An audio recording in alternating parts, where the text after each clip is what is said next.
समय की बात है। एक गांव में राजू नाम का लड़का रहता था। वह अपनी माँ के साथ रहता था।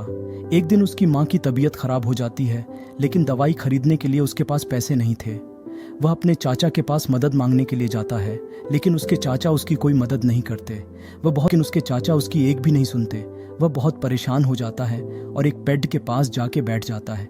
जब वह बैठकर रो रहा होता है, तभी उसके पास वन देवी आती है। वह उससे पूछती है कि क्यों रो रहे हो। राजू बोलता है कि मेरी माँ की तबीयत बहुत खराब है, अगर उसके लिए दवाई नहीं लेकर गया तो वह मर जाएगी। वह राजू को एक जादुई चप्पल देती है और कहती है कि इसे पहनकर कूदने से तुम्हें एक सोने का सिक्का मिलेगा। पर याद रखना, एक बार में एक से अधिक सिक्का मत निकालना, क्योंकि हर बार कूदने के साथ साथ तुम छोटे होते जाओगे। उसके बाद एक दिन पूरा आराम करने के बाद फिर से पहले जैसे हो जाओगे। पर अगर एक से ज़्यादा बार कूदे तो तुम एक मच्छर की तरह छोटे हो जाओगे। राजू चप्पल पहनकर एक बार कूदता है और उसे एक सोने का सिक्का मिल जाता है। ये देखकर राजू बहुत खुश हो जाता है। वह तुरंत अपनी माँ के लिए दवाई लेता है और कुछ फल खरीदता है। ये बात उसके चाचा को पता लगती है और उसके मन में भी लालच आ जाता है। उनके मन में चप्पल को हथियाने का ख्याल आता है। वो राजू से कहते हैं कि यह चप्पल तो मुझे बेच दो। राजू कहता है कि मैं यह नहीं बेच सकता, क्योंकि यह मुझे वन देवी ने उपहार में दिया है।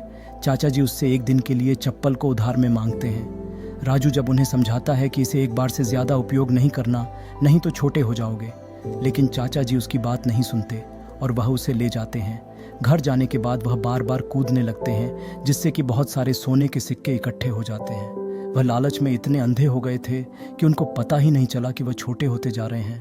थोड़ी देर बाद उनको ध्यान आता है कि सिक्के बहुत बड़े नजर आ रहे हैं। फिर वह घर से बाहर निकल कर देखते हैं तो सारी चीज़ें बहुत बड़ी दिखाई दे रही होती हैं। फिर अचानक उनके सामने एक मेढक आ जाता है और उन्हें खा जाता है। जब राजू उनके घर जाता है और देखता है कि उनके घर में बहुत सारे सोने के सिक्के पड़े हुए हैं, राजू समझ जाता है कि चाचा जी मच्छर की तरह छोटे हो गए हैं। उसी समय वन देवी प्रकट होती है और कहती है कि चाचा जी को मेंढक ने खा लिया, अब यह सोने के सिक्के तुम्हारे हैं। वन देवी उसे सीख देती है कि हमेशा सच्चाई की राह पर चलना और जीवन में कभी लालच नहीं करना। राजू अपना सिर हिलाता है और कहता है, मैं ऐसा ही करूँगा।